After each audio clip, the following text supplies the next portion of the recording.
All right, we are set. Welcome, everyone, to the Disability Organizers Forum. Glad to have you here. My name is Jessica Lehman. I am a white woman with shoulder-length brown hair. I'm wearing a silver necklace and kind of hoop earrings. And behind me is my living room with green walls and some pictures up. So I people may know me as the former executive director of Senior and Disability Action. I'm doing consulting around disability and aging and a lot of transitions work. And I've been leading the organizers forum. Um, so I want to just start with accessibility. We have ASL captioning on this call. Thank you to our captioners. We will keep them spotlighted the whole time to make that accessible for folks. We also have live captioning. Thank you to our captioner. If I'm realizing my captions aren't showing up, but I think that's just because I didn't select it. So if you want to see the captions, go to the bottom of your screen where it says more, and you can choose captions and show captions. Vice versa, if it's distracting to you, you can click on hide captions. We will use the chat, but sparingly in recognition of conflicting access needs, right? We want this to be as accessible to as many people as possible. If the chat is distracting for you, please go into your settings and you can turn off the chat notifications. When there are important pieces of information shared in the chat, I will read those out so that folks won't miss anything. And we will share that information after the call as well. But for folks where the chat is a good way to share information or to ask questions, you can use it that way. I am trying to remind myself to speak slowly and carefully so that folks can follow. If I talk too fast, somebody please remind me to slow down. And if there are other access needs or any problems with what we've set up, please don't hesitate to jump in. You can send me a private chat or you can just speak up. And we will have everybody muted until we get to the discussion. I just realized as I said that will make it hard to speak up with an access issue, but you can also raise your hand on Zoom if that's the case. Okay, so a word about, actually, when I mentioned the chat, I want to ask people to go ahead and introduce yourselves in the chat. We have a lot of people on today's call, which is great, so we won't have time to do introductions out loud.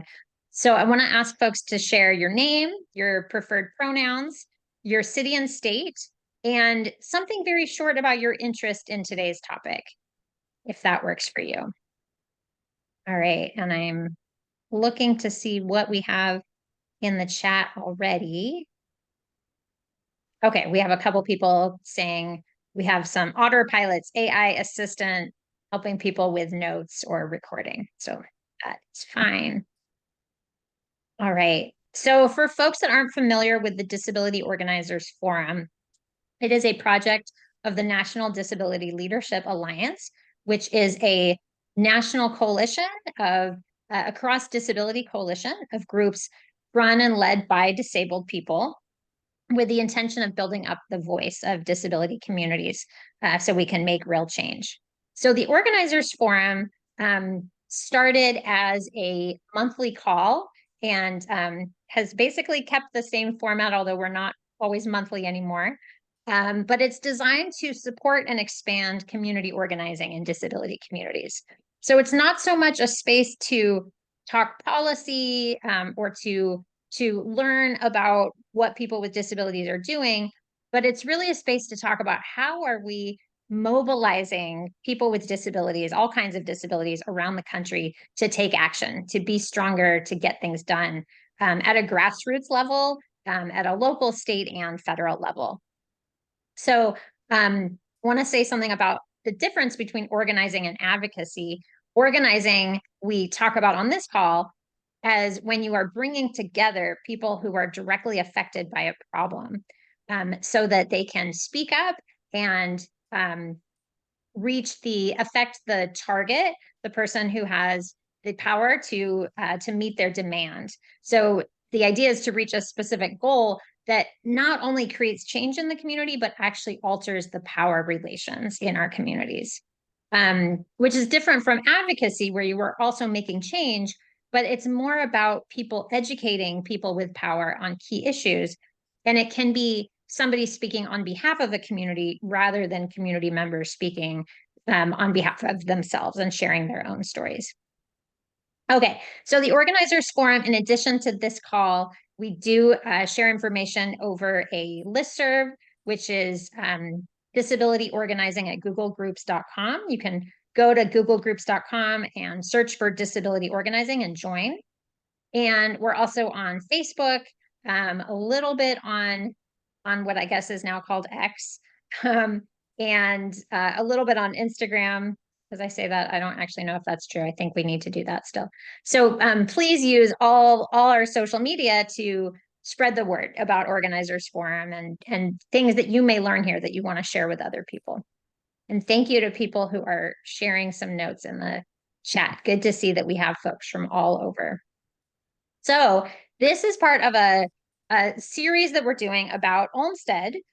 Folks may have heard, and I almost didn't realize until a month ago, that this year is the 25th anniversary of the Olmstead Supreme Court decision that said that people with disabilities have a right to live in the community with the supports that they need. And somebody asked for the social media links and Google link. Yeah, we will. I'll share those a little bit later. So for this series on Olmstead, we wanted to start with a call on Olmstead education and community organizing. Why is it even important to educate our communities about Olmstead? Many of us working in disability organizations or maybe legal organizations know about Olmstead, but do the people that we're working with, people living all over the country with disabilities, do they know about Olmstead? And how is knowing about Olmstead important, not only for people to know their rights, but for people to develop a disability identity, to feel part of disability communities, and to want to take action to make the promise of living in the community real for everyone. So today we're going to explore some of that and how do we do that education. We also want to look at how well is Olmstead working? Are people out of institutions? Who are the people stuck in institutions? That we know that a lot of people still are, and not surprisingly, it's particularly Black, Indigenous, people of color with disabilities. And that we're not just talking about nursing facilities. Increasingly, unfortunately, we're talking about prisons and jails and mental health facilities. And so we want to explore all of those issues today. I also want to ask people to mark their calendars. We are going to do the next of this series on Olmstead and housing on Thursday, May 23rd at the same time, 1 o'clock Pacific, 4 o'clock Eastern. And Allie Cannington from the Kelsey, who I know many of you know, is helping to coordinate that.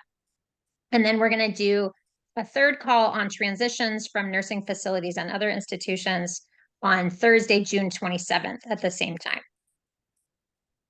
Okay, I think that is the introduction. I want to introduce our wonderful speakers today. And just a word on the format for today. We are going to do a panel where we get to hear from all of our speakers. Unfortunately, because life intervenes, one of our speakers has to leave a little early, so we'll make sure she gets a chance to talk early. And one of our speakers also got COVID for the first time in 4 years. So, this is all about disability. We want people to take care of themselves and have full lives. So we're going to do the best we can, and we will certainly have a wonderful conversation. So we'll hear from people. If you have comments or questions you want to ask our speakers, you can put those in the chat, and then we'll open it up for people to make comments later. And then we're going to do some short breakout rooms for everyone to talk about how you want to take action in your communities. All right, so let me bring up our speakers and I will introduce them. Okay, it's just the joy of spotlighting. Give me a second to find our folks.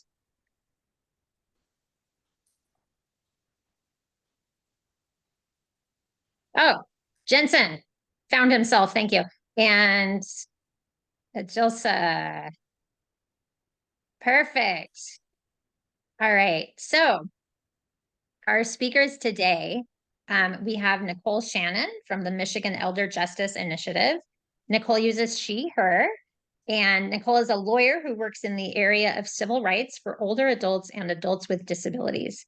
She is currently the systemic advocacy attorney with the Michigan Elder Justice Initiative, where she focuses on guardianship, defense, and expanding home and community-based services. So welcome, Nicole. Thanks for being here. We have Jensen Caraballo, who is a 33-year-old disabled person of color. He is the education and outreach specialist at Center for Disability Rights in Rochester, New York. Through a program called Open Doors, which helps people transition from nursing homes to the community, he educates social workers about what services disabled people can get in the community. Jensen is Puerto Rican and lived in a nursing home for 7 years. He uses he, him pronouns, and he has been arrested 9 times for civil disobedience. Thank you, Jensen. All right, Kayla Shore is the lead California organizer with Hand in Hand, the Domestic Employers Network, where she has been organizing for domestic worker rights and affordable, accessible home care for the past 4 years. She is based in Los Angeles on unceded Tovangar land, and Kayla uses she and her pronouns. Glad to have you, Kayla. And we also have Allilsa Fernandez, who is a mental health and disability advocate, activist, and consultant. They have worked with companies such as Facebook, Lionsgate, Verizon, and Real Abilities Los Angeles. In addition, they have volunteered with the Sylvia Rivera Law Project on shelter organizing, with Met Council on housing justice, and NYC Mutual Aid, providing aid to people across New York City. Allilsa has also worked with diverse organizations, companies, and politicians to create intersectional mental health policies. And Allilsa uses she, he, or they. We are so glad to have you all. So looking at the time, we have Nicole for about 15 minutes. So we're just going to start with you, and I'm going to ask our other folks to hang tight. We're eager to hear you afterwards. So Nicole, to start us off, can you tell us a little bit more about yourself, why you're participating, why you care about Olmstead? Absolutely. And I want to apologize. I was just informed like earlier today that my kids' after school activities got moved up by an hour, which meant that I had far less time than I was expecting. And I'm extremely disappointed because I wanted to hear from this tremendous group of advocates, and I'm so sorry. So I've been in this field for about 14 years since I graduated from law school. My very first job out of law school was working at Disability Rights Michigan, and my first cases were guardianship defense. I think that this is like this rarely visited corner of civil rights. When folks think about civil rights law, they think about they aren't necessarily thinking about Olmstead, and it's so important. It's so critical. And I'm thrilled to be part of that fight. I also recognize that I don't have the lived experience of many of the folks here who are on this call. And so I do my best just to put my legal knowledge to use so that I can be, directed by folks who do have that lived experience. In terms of Olmstead, so this was a court decision that came down from the United States Supreme Court in 1999. It was a decision that was given by Ruth Bader Ginsburg. She's the one who wrote the opinion.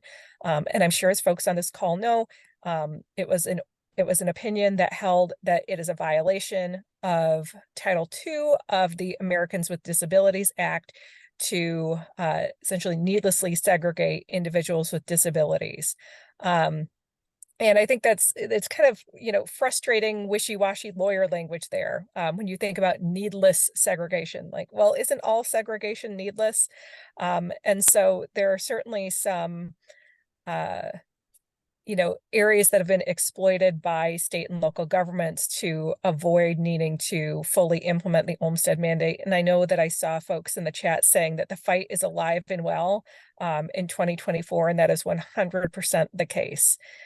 even though this was a suit that was brought by two folks in the 90s, there continue to be lawsuits across this country to ensure that folks with disabilities are living in their communities as opposed to being institutionalized. And that when we're talking about living in communities, we're not just talking about being physically placed in a house that happens to be in a community, but that folks are fully integrated members who are full participants in all parts of society. And so too often, it might look like on paper, like, yeah, it's not a nursing home, therefore it is, the community. And we know that that's not true.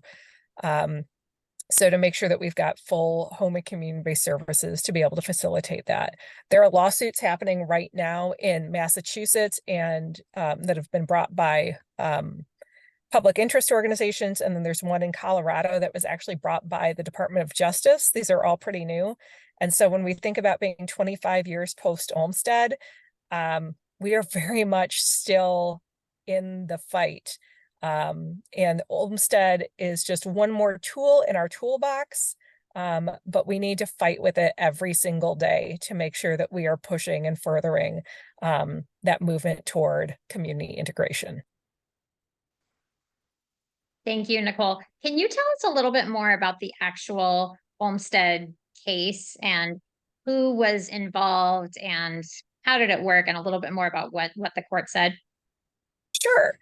So the case was brought by two women who had intellectual disabilities who were being institutionalized in Georgia. And despite the fact that they had worked with their service providers, that there was a plan for what life might look like for them outside the walls of their institution, the state was not willing to provide them with the supports that they needed to be fully integrated members of the community outside of that institution. And so those two women filed suit against this against Georgia, and eventually it went all the way up to the United States Supreme Court. The United States Supreme Court said essentially that these are folks who can live in the community. These are folks who want to live in the community. And these are folks for whom living in the community is a realistic possibility. And I think that's where we get into where it becomes more frustrating for those of us in the organizing and advocacy world, because so often it's just a failure of imagination or a failure to fund or a lack of political will that trips folks up on that third prong. Because folks, I have known folks, very few, for whom the nursing home was a place that they wanted to be as opposed to their home. And that was typically because of other issues that were happening in their home. But we know that people want to, be free to choose where they live. And so those first couple of prongs, do you want to be, do you want to be out of a nursing home? And can you be out of we can get there. And so these are folks who fought for years. We know that litigation is extremely slow. And so after that Olmstead decision, these were folks who were finally able to implement that plan of home and community. These women were finally able to implement that plan of home and community-based services so that they could leave that institutional setting and go live where they want to live. And I'll say that what the Olmstead litigation looks like today, in terms of the stuff that's happening in Massachusetts and Colorado, is not that different from the Olmstead suit that was brought 25 years ago. In Colorado and in Massachusetts, these are suits that are being brought by folks who are typically in nursing homes, who do not want to be in nursing homes, who have a plan for what it's going to look like for them to leave, but those states simply have not delivered the services and supports that they need to be able to live in the community. And so those suits are to try to force the state of Colorado and the state of Massachusetts to ensure that these services that we know exist, and that can happen, that they can implement them to make sure that nobody is needlessly living in an institution against their will. Thank you so much for that excellent background. Do any of our other speakers want to add anything about the basics of what is Olmstead, things that you've learned that stand out to you, that you want folks to know?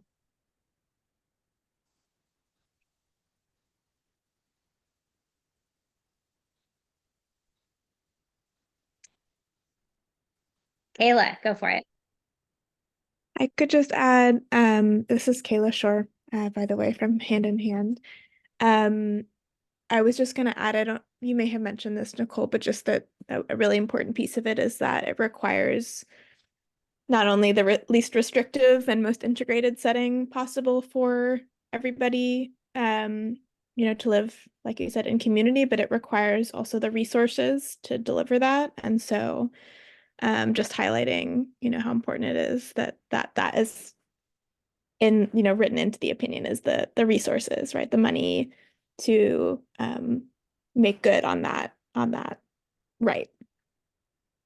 And I'll add, because I really don't want to monopolize the rest, that there's a conversation that's happening nationally about how much money are we spending on nursing homes versus how much money are we spending on home and community-based services.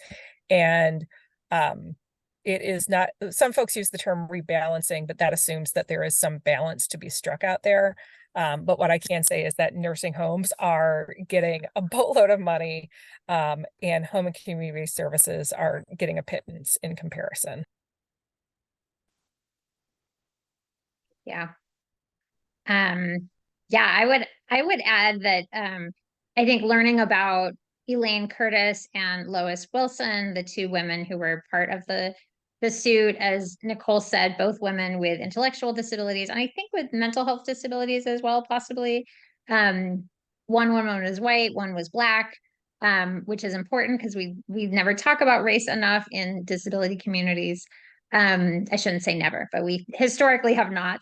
Um, and that both women would be in an institution, they would kind of get the services they need, they would be ready to move out, and then it was like a matter of time with not getting the support they needed that they would go back in. And so we saw this kind of cycle of people going in and out. So important to keep in mind, as Kayla and Nicole both pointed out, the services you get when you're in the community, that it's not just, okay, great, we transition people out and we're good, but that so many people experience that cycle. Um, okay, so we have Nicole for 5 more minutes. I want to ask you, what does Olmstead look like today? You were talking about some of the litigation today and some of the problems, but do you want to say more about who are the people who are stuck in nursing homes or other institutions? What are the kinds of institutions that people are getting stuck in? So you mentioned at the beginning, it's not just nursing homes, and I know we've got somebody here with lived experience who knows what it is like to be in a nursing home for an extended period of time. But it's also adult foster care homes and homes for the aged, assisted living. And depending on where you are in the country, those terms might mean different things, or they might not have any definition at all, as is the case in Michigan for assisted living. And I think that it's really important to take a person-centered approach when you're thinking about what is the setting that you got to listen to the individual, because there are some folks for whom living in an adult foster care home means that they are surrounded by peers and community.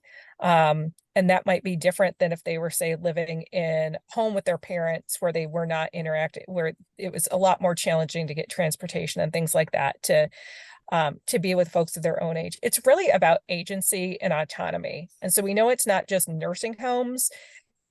It can be any other type of setting. And I just like to think of it, it's not, most integrated setting is not a building, it's not a structure. It is, how are you most able to participate in the world that you want to participate? And if you are just kind of stuck in your living home room, unable to, get out into the community when you want to go shopping and see friends and see movies and participate, that's not really what Olmstead had in mind in saying you're in the most integrated setting when you're just kind of stuck in your own home. So it's a variety of settings, but really it's about what are the services? What do you need to live your best life and thrive, and make sure that's actually happening under Olmstead today. And my last question for you, Nicole, which I did not preview ahead of time, is noting that you work for the Michigan Elder Justice Initiative. On organizers forum calls, we talk a lot about connections between different communities, and how do you see Olmstead either bringing together or not bringing together disability communities and communities of older adults, or affecting both of those communities? So I think, I'm fortunate in that I have worked, been a part of a lot of different organizations with different focuses. And obviously I work for the Elder Justice Initiative. And so kind of our focus is right there front and center. But in our mission, it is to serve older adults and adults with disabilities. And that means working with adults of all ages. And we know that folks often face, when it comes to Olmstead and community integration and home and community-based services, it doesn't matter what age you are. If it's about getting the services that you need to live your best life. We're fortunate in Michigan, we have an organization called the Olmstead Coalition. And so we bring together disability and aging advocates. We've got members of the developmental disability community, self-advocates, folks who are living with mental illness, area agencies on aging, centers for independent living, because we recognize that while everybody is going to bring their own perspective, and when it comes to self-advocates, their own lived experience to the table, we also know that we're stronger together. And that if we can support each other, even if it's not an aging specific issue, if we can be there at the table to support, say, our partners who are advocating for the developmental disability community, that we want to be there because we know that we're stronger together. Thank you so much. We know you have to go. You don't have to apologize. Life happens. Thank you for being here. And yeah, go enjoy your time with your kids, and we'll continue the call. All right. So I'm gonna ask each of our other speakers, Kayla, Jensen, and Allilsa. I'm so excited to engage with you all. Oh, you know what? We're gonna switch interpreters while we are doing that. Okay. Welcome, Billy. So I'm going to ask each of you, maybe we'll start with Allilsa, if that's okay, to share a little bit more about yourself and why you're participating. Why do you care about Olmstead and its connection to community organizing? Hi, so for me, my name is Allilsa. My pronouns are she, he, they, and I'm a brown Latina person with short black hair, and I'm wearing a colorful shirt. For me, it's important to talk about Olmstead because oftentimes Olmstead is not discussed in regards to mental health. So we see Olmstead being discussed as part of physical health. So we're talking about, for example, accessibility at home care, out of nursing homes, and so forth. But oftentimes we don't discuss it in terms of staying out of mental health psychiatric institutes or group homes, or even homelessness, being in shelters.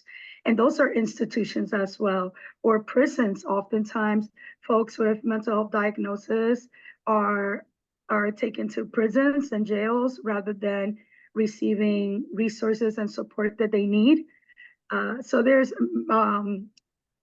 many ways that folks with mental health diagnosis are placed in institutions when in fact they could remain in the community. So it's important for me to speak about Olmstead in regards to mental health. Thank you so much. We're really glad to have you. Jensen, how about you? Hi, this is Jensen Caraballo speaking. I have a pair of glasses on my face and a gray collared shirt. I have short black hair and a tattoo on my neck. It's barely visible. And so for me, I think it's important for us to talk about Olmstead because, as I mentioned, I was forced to live in an institution when I was 15 years old. And I was 15 a few years after 1999, which is when the Olmstead decision was made. And so this is an issue that is still impacting people of all ages.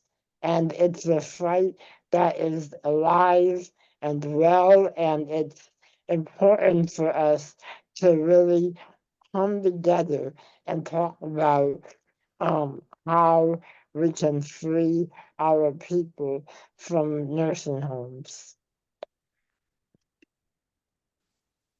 Thanks so much, Jensen. Really appreciate you sharing that experience.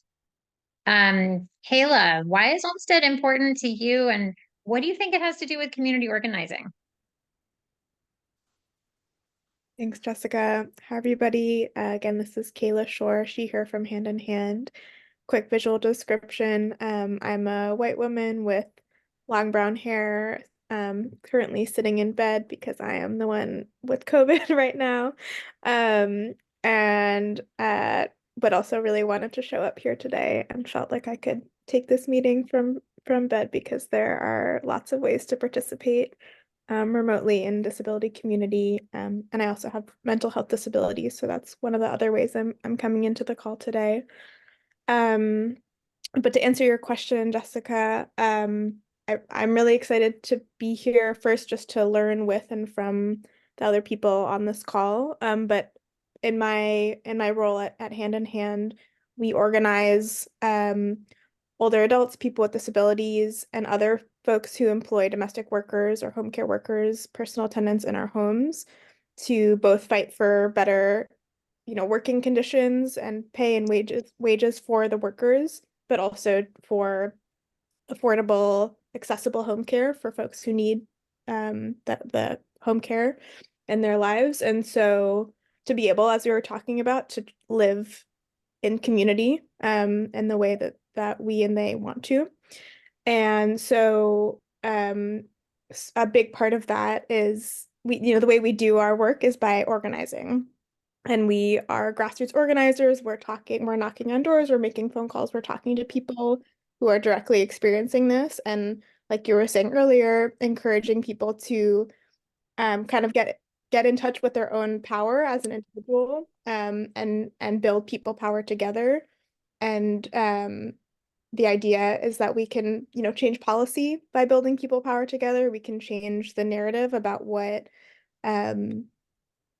home care, what work, what solidarity can really look like. And so Olmstead is a really important groundwork or foundation for all of that work that is often invisible. And it's not sufficient, right? It's not enough. But having that civil rights kind of base for us to build from is so important. And so I'm excited just to visibilize that element of this work that supports us in our organizing. I'll pause there. Feel free, because I'm sick, I'm a little bit less focused than I would like to be. So feel free to redirect or ask a follow-up to if I missed a part that you hope that I would get to with that response. Thank you, Kayla. That was perfect. We'll give your sore throat a break before we come back to you. So I wanted to go back to Jensen. Can you tell us a little bit more about what it was like being in a nursing facility and how you got out, and how did learning about Olmstead affect your disability identity? Yeah, so living in an institution as a child was very hard for me. I felt like I had no control over my life, I had to live by the schedules and the policies of the nursing home. And it was very hard. I didn't have any freedom, no autonomy, no anything. I couldn't decide, when I wanted to get up out of bed or when I wanted to get in bed. I had to really live by the schedule of the nursing home. I witnessed some violence and abuse towards people with disabilities. And it's just not a place where a person can grow and develop into, someone uh, with control and freedom. And I will have to ask you to refresh my memory on what you were asking. Yeah, I realize it's unfair of me to ask two questions at once, but I just want to say that that's really powerful what you just said about it's not a place for people to grow and develop. And I think there's a lot for us to think about in terms of what is the impact of people over time from being in institutions, and that there's a lot to like untrain people on, right? That it's not just providing the services and supports, but helping change people's way of thinking that comes from institutionalization. So the second part was when did you learn about Olmstead? Because you said you were there after Olmstead had passed, but it sounds like you didn't know about it. And did learning about the Olmstead decision like affect your disability identity? Yeah, absolutely. I didn't learn about Olmstead until I got out of the nursing home. And I got out of the nursing home with the help of the Center for Disability Rights in Rochester, New York, which is where I live. And they are an independent living center organized by and for people with disabilities. And they taught me that I had a civil right to live in the community. They taught me how to be an advocate and how to engage with the community and really educate about this issue. And so, over the years, I've grown into this advocate that has been connected to all types of communities and networks. But to this day, I'm still trying to relearn what it means to be independent and to live in the community, because it has an impact on you for a very long time. You're institutionalized, and you kind of it becomes a part of you.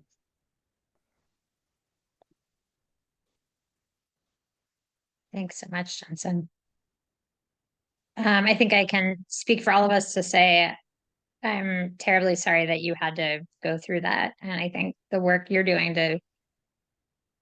to prevent that for other people is incredibly powerful. So thank you. Ajilsa, I'm gonna go to you next, if that's okay. You were talking about how mental health doesn't get talked about often in the context of Olmstead. And what do you think it would look like to honor Olmstead for people with mental health disabilities? What would you like to see happen?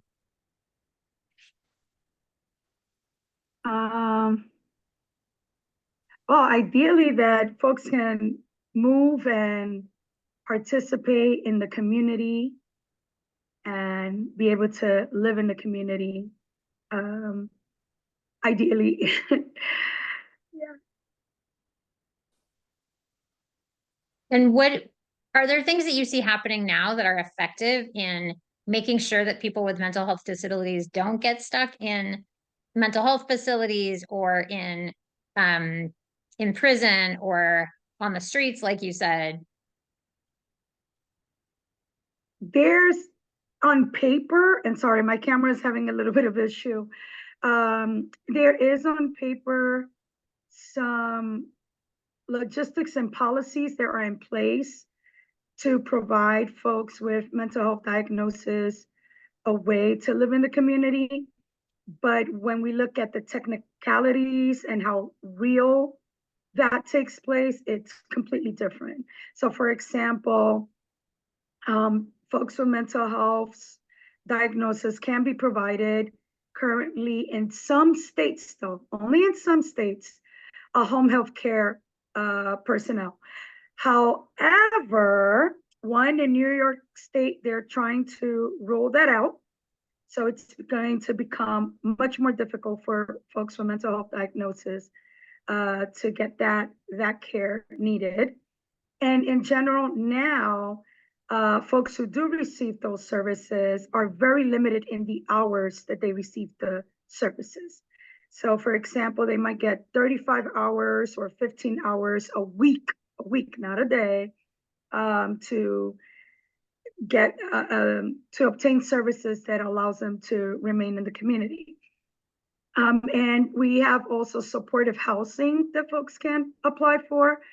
But when you look at how accurate that is, it's very little. There was actually a FOIL that was, it was a process done by an organization in New York City through a FOIL, which means that they can get this information that usually is borrowed from the community.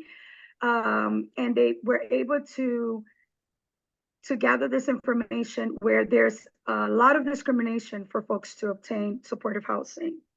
So technically, although folks are supposed to be receiving these services, oftentimes they don't obtain it. And for folks of color, obtaining these services becomes even a higher challenge. First, they're not educated that they can receive these services. So that's a major barrier. And then second off, they face a higher discrimination level than their white counterparts. So although it's supposed to be a service in general for the public, when we look at the actual realistic ways that folks are obtaining it is very low. And then when you look at prisons and jails, there's a high rate of people of color with mental health diagnosis in them, or in homeless shelters, or in the streets, or in psychiatric units. So when you ask that question, do these programs exist? Yes. Are they effective? Absolutely not. Folks are still in the streets and in homeless shelters and in institutions because there's a lack of education in the mental health realm first. And second off, there's a lot of barriers and discrimination that takes place within these services for folks to obtain them. And as you were talking about it getting even more difficult to access home health care staff in New York for people with mental health disabilities, I was thinking about the mayor's talk of forcing treatment or institutionalization on unhoused people in New York. It's, obviously the absolute wrong way to go. Do you want to speak to, or does anyone else want to speak to this rise in efforts to as somebody said, invisibilize people, right? Take people who are often unhoused, who often have mental health disabilities, and force treatment or force people into institutions so that people in the public who are complaining don't have to see our community folks anymore. I would add to that it's not a new thing.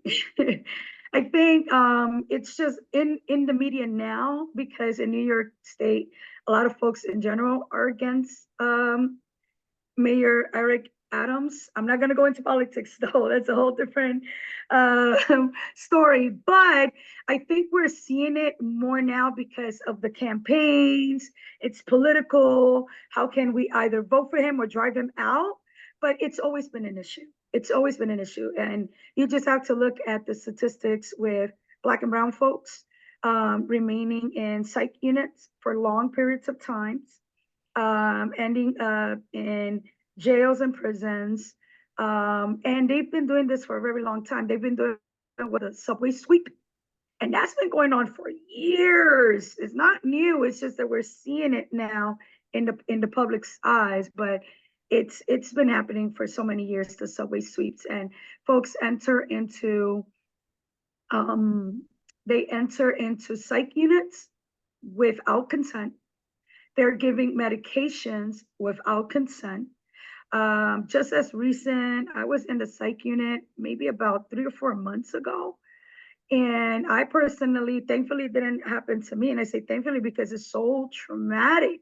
But even witnessing it is so traumatic. But other folks there were giving injections against their will only because they didn't behave how the staff wanted them to behave. They were not aggressive, they were not violent, and they didn't even have signs and symptoms of mental health crisis. It's simply as a way for staff to make folks behave the way that they want them to behave. So these things have been going on for years, and it's kind of the way, kind of a way for the government to just have what they would call some control over the population. But this is abusive, it's violent, it's traumatic, it is horrifying when we look at what's happening in these institutions. It's not just the rights to live in the community and move freely in the community and have that right to live just like anyone else, but it's also the amount of abuse that folks go through these institutions needlessly. Because if we were to respect the support there are in the community, that decreases the likelihood of these traumas. Thank you so much for sharing all that. So you all have talked about the importance of people knowing about Olmstead, like knowing about their rights, also knowing about the history.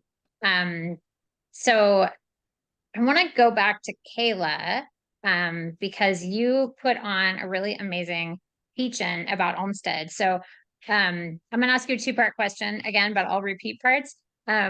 So first I want to ask, why do you think it's important to educate people about Olmstead? Like, why did you do the teach-in? And then after you answer that, I'll ask you to explain more about how you did the teach-in. So first is why did you do it? Why was it important? Yeah, thanks, Jessica. So I think one thing that was coming up just as you were speaking, Allilsa, about the importance of educating people in general, and especially about Olmstead, is it was just reminding me in California, we have something that the governor has really pushed called care courts, which are also forcible mental health, treatment, often for unhoused people. And it feels very similar to the ugly laws that I learned about from Jessica several years ago, that also forced unhoused disabled people off the streets because people didn't want to be confronted with poverty and other ableist, racist levels of trying to remove people from society and from community.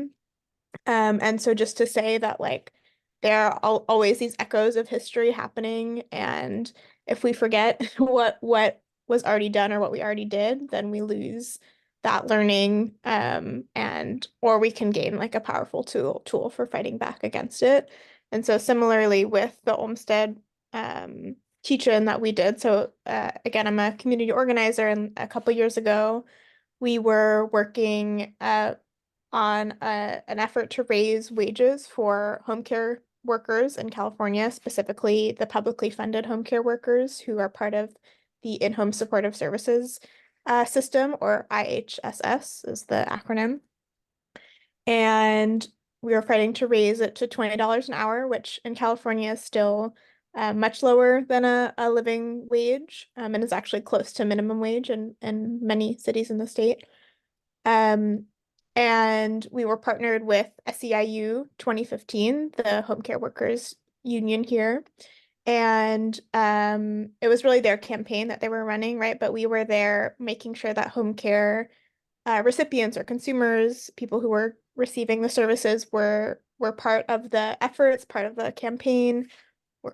Voices were part of at every step of the way as much as possible, because right, this is a system that is for home care consumers. It was created, I won't go into the history of it, but really created to make independent living possible in California. And so with the teach-in that we did, we were really talking about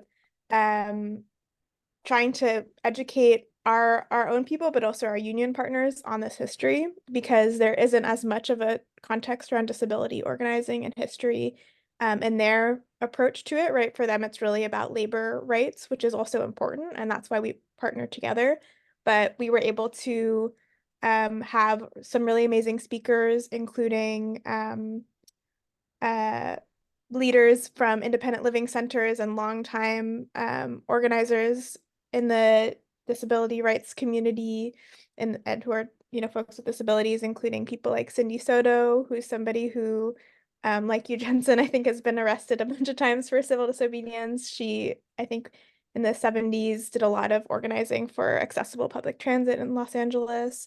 We had speakers like Julian Cassianis, who's somebody who had transitioned out of a nursing home and spoke about his personal experience.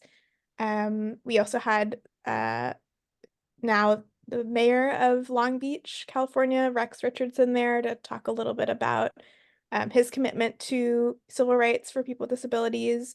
And so just we were really wanting to bring together as many different perspectives as we could to educate our own community and the community of workers, to really deepen the collective commitment and sense of history being at our backs as we were trying to push for this.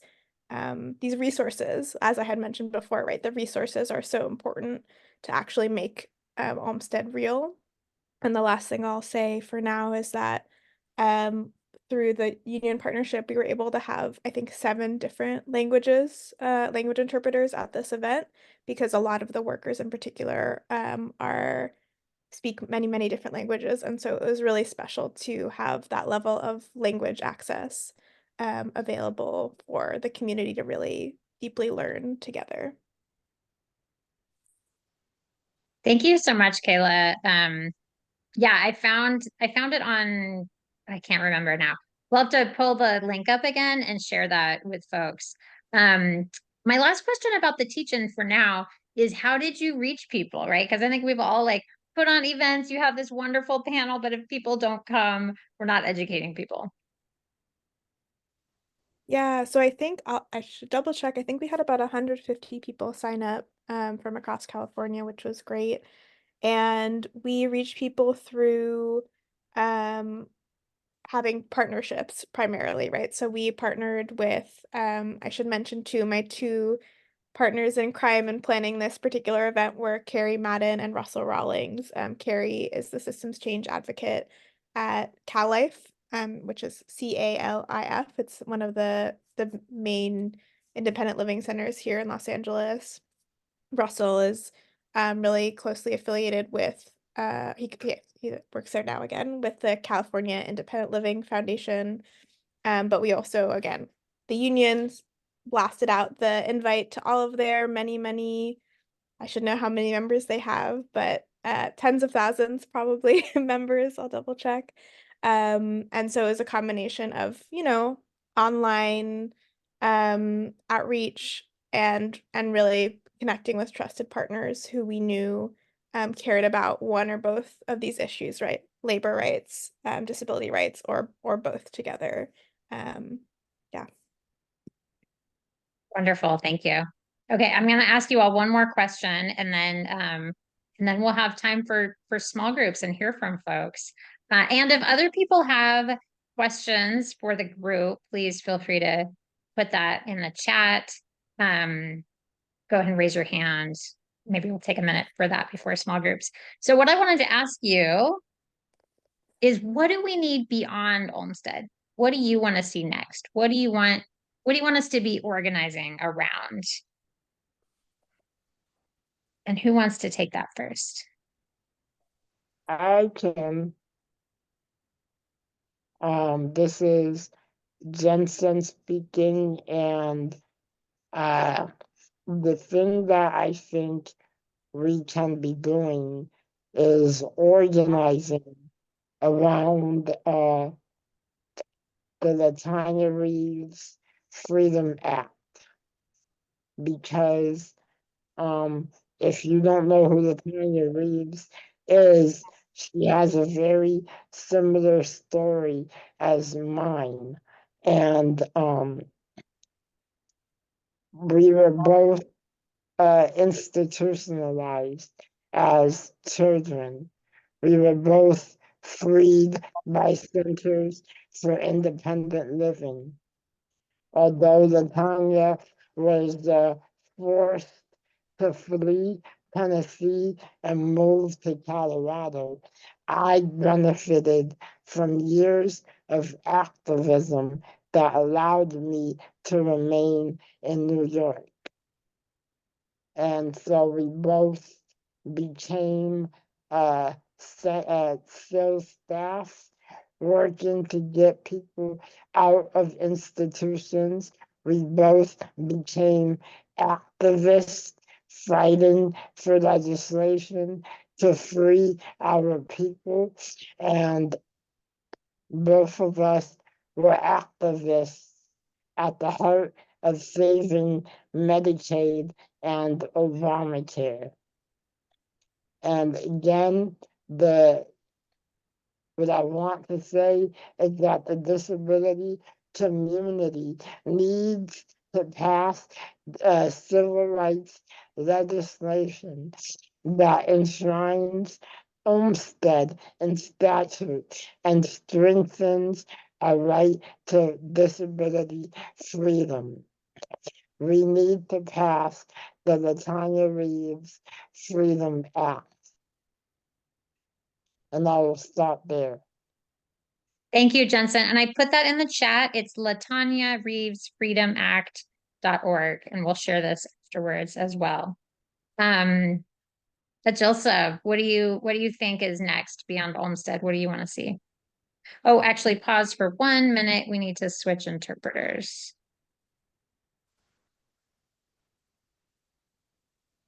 Okay, thank you. Go ahead.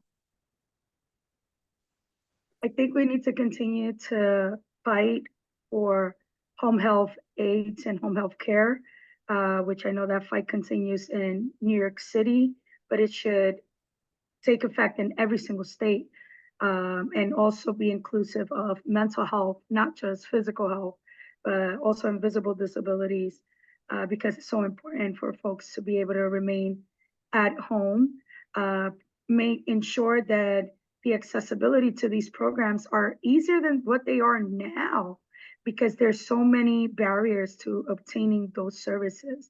For example, you need letters of your doctors, letters of the psychiatrist, what medications you take, and all these proof that oftentimes folks have to get a lawyer involved to obtain the services, even though they qualified for the services. So it should be more accessible for supportive housing, so that there aren't so many barriers and challenges there. I know there's groups in New York City specifically who are fighting, Sylvia Rivera being one of them, so that folks who qualify for supportive housing obtain supportive housing, and continue to fight for services that folks deserve within the community so they can remain in the community. I know we can go above and beyond that, but if these services don't work in the first place, how can we expect newer services to take place? And I think the last thing I would say is to support programs that avoid institutions in the first place. So for example, there are psychiatric programs that respect folks' choices, like peer-based programs or recovery-based programs. So just having supportive programs that or peer respite programs, just having, or the clubhouses as well. Sorry, just coming along in my head as I speak, but having these services that are very much advocating for folks to remain at home, even mobile crisis where they can provide you with medications and psychiatric connections that you can remain at home. So continuing to fight for services like that rather than institutions and hospitalization can be a helpful way for folks to remain in the community. Thank you. How about you, Kayla? What do you think is next? Yeah, so I'll echo Allilsa, what you said about home care, you know, having enough funding for people to actually get the number of hours and the quality of care that they and support at home that they actually need every day is a big push that we're doing always at Hand in Hand. And then I'll just briefly mention something we haven't touched on. We've touched on a little bit today, but there are efforts in lots of places to, you know, shift from incarceration in jails and prisons to alternatives, right? All different ways of justice and repair in communities. And there's a movement and where I am in LA called Justice LA, and they had a Care Not Cops campaign. And as we have seen, right, care can be a way to actually just be paternalistic to people and move them into forcible treatment. So that's not what the Care Not Cops Coalition does, but I just would love to see continued shifting of resources away from all kinds of incarceration. So I welcome if people are working on that to actually hear what you want to pull us into. So that's more of an invitation than a suggestion. But Awesome. Thank you for all of that. And in the chat, we have a comment from Keisha Henderson. I would like to see better transportation services and would like to fight for us to get paid without losing our benefits.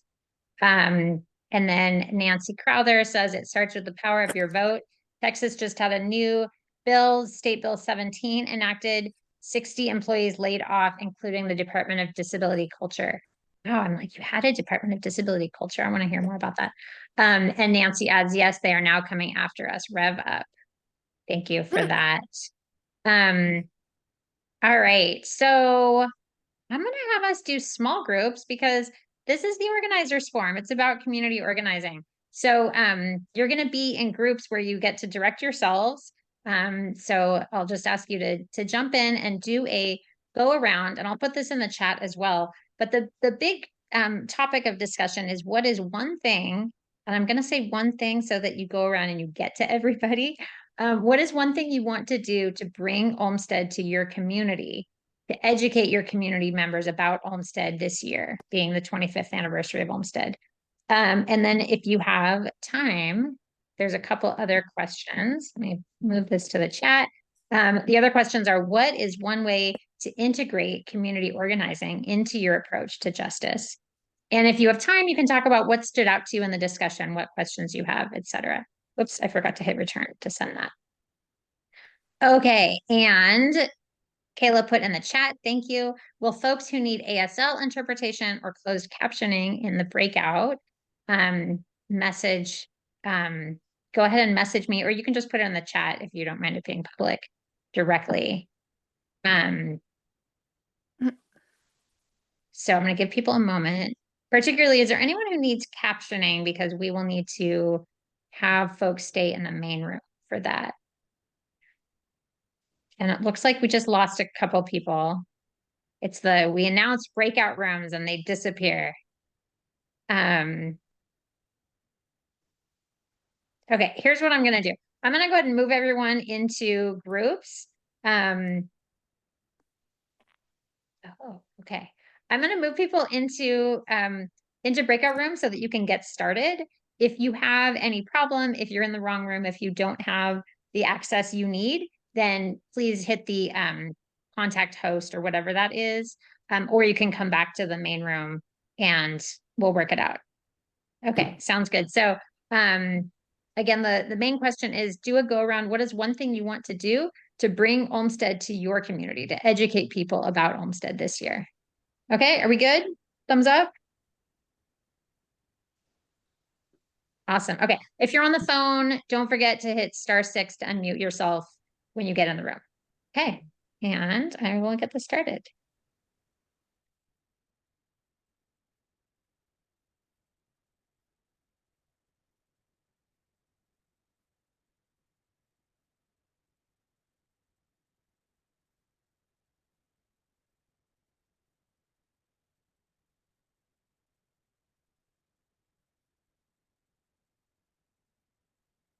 I'm giving myself by being in this room.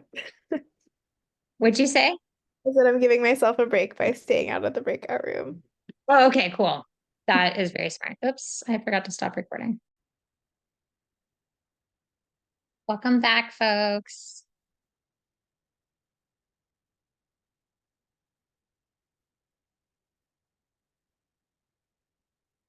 Chandra, are you ready? Yeah. Sorry. Nice.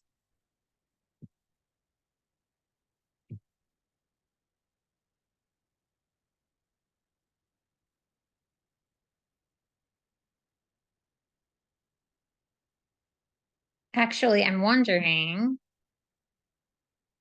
are folks who are using ASL okay with pinning the interpreter? Hi. Hold on one second. I'm gonna mute that person. We're getting some background noise. Okay. Okay, I'm gonna remove the spotlight because then if folks like using gallery view, we can all see each other.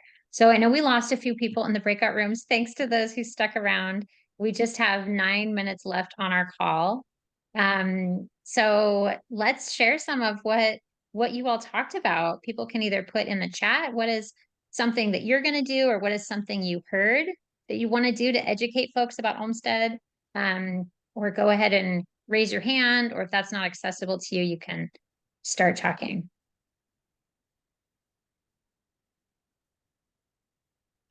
Elisa?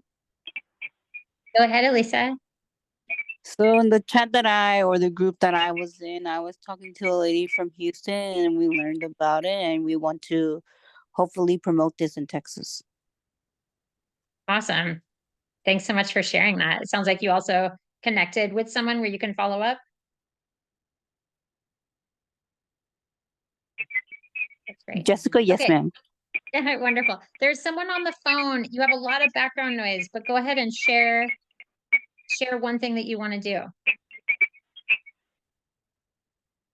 Yes, I'm part owner of a thing called Disability Rights Radio. It's a co-op that is a podcast co-op that I'm actually doing with Allilsa from Houston, and we're just planning to interview people to bring more attention to Olmstead over the next few months, and then we're going to start broadcasting on SoundCloud on August 20th. Awesome. Thanks so much for sharing that. That's exciting. And I'm going to mute you again if that's okay, so we don't get the background noise. What else? Who else can share?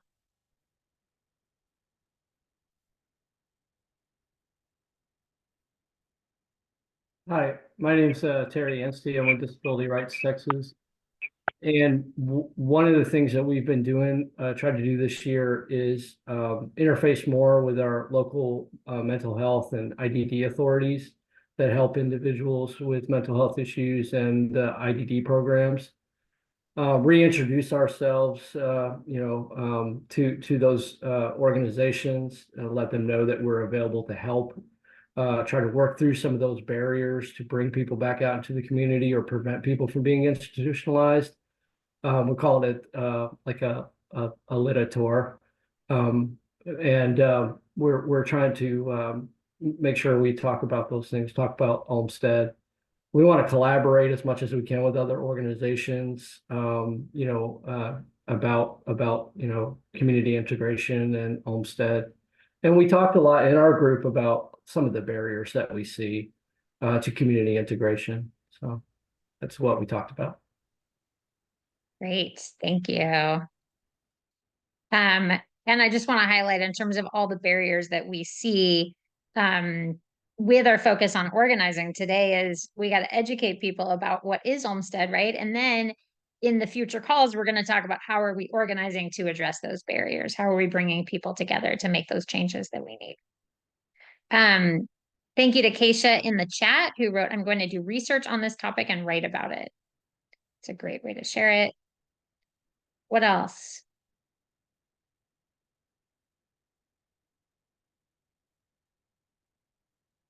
Well, I can also share one thing that I did a few years ago was that person from Texas on the phone, please stay muted. The background noise is pretty harsh. Okay, so I'm going to share, I created this Olmstead decision toolkit and we used this in 2020 at the, well, I was going to say it was an anniversary. I guess it was just the 21st anniversary. And we created sample social media posts, and wrote a sample newsletter article that we used at our organization, but then also shared it so that other people could put it in their organizational newsletters or put out on social media. So that's an idea for something people can borrow, can make it your own, can update it for the 25th anniversary and figure out where you can get it out. Oh, and there's more. Oh, that's funny. This is the AI. There's some key takeaways from the meeting. Oh, I like this. Groups discussed organizing efforts like podcast interviews, collaborating with local authorities, and creating educational materials to spread awareness about Olmstead. All right, I'm going to invite our speakers. Do you have any final thoughts that you want to share about what you heard today? What is motivating you to continue educating folks about Olmstead? What do you want to do next? Kayla, Jensen, or Allilsa?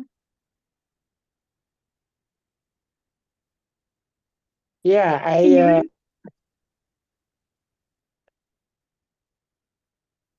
Okay, Jensen, we'll start with you. all right.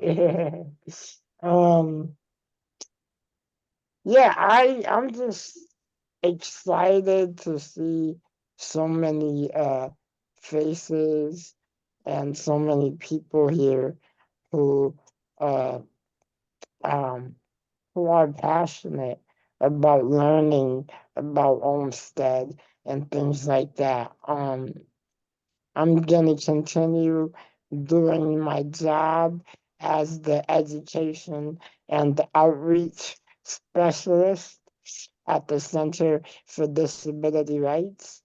And I am going to continue doing presentations for nursing home social workers, educating them about Olmstead and the civil rights of our people.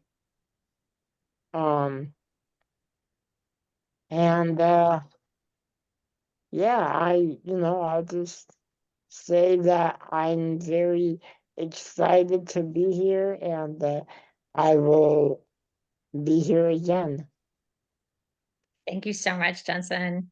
Allilsa, were you trying to comment next? Yeah, Any but last can you words? repeat the question? I mean, it was really like any last comment that you want to make on this topic or anything that you heard today that motivated you to continue talking to people about Olmstead. Yeah, I would say for folks to keep in mind to bring Olmstead and its education to folks with invisible disabilities as much as everyone else. It's important that they as well know their rights. Oftentimes, again, people with mental health diagnosis are not aware about even their ADA rights. It's more of a foreign topic in the mental health space. So I would like for more education to take place specifically on Olmstead in regards to mental health. Absolutely. Thank you. And Kayla. Yeah, I think I'll just really encourage people to come back to the next two events in this series. There'll be, am I still muted? No, I'm not. Okay. There'll be some really amazing speakers and organizers, and I think I saw a lot of really, just from reading the chat, there are some really amazing advocates on this call and some amazing organizers too. But for those who are really identifying as advocates primarily, really encourage you, as hopefully you did in your breakout rooms too, is to notice the places where you can identify those other people in your community who can also be joining you in those meetings, in those spaces, in those communities, and fighting for civil rights, for justice alongside you. And that's all I had to add. Thank you so much. Bob Kafka adds in the chat, collect data to file civil rights complaints to HHS, Health and Human Services, and Department of Justice. Thank you for that. I saw a hand. Unfortunately, we are at the end of our time, but I can stay after we're done if a couple other folks want to stick around. So huge thank you to our incredible speakers, Allilsa Fernandez, Kayla Shore, and Jensen Caraballo. As well as Nicole, Shannon, who had to leave early. Really appreciate all the insight and knowledge and suggestions, recommendations that you shared, and we hope that we'll see you on future calls. Thank you also to our captioner, to our interpreters, and to all the participants. Thank you for sticking around and for sharing what you plan to do. Remember to mark your calendar for the call on Olmstead and housing on Thursday, May 23rd. From 1 to 2:30 p.m. Pacific time, 4 to 5:30 Eastern time. And then Thursday, June 27th will be our call on transitions from nursing facilities and other institutions at the same time. I'm also going to put in the chat how you can connect to the listserv and our social media. And that's it for today. So thank you again so much. Take care and take action. Bye, everybody.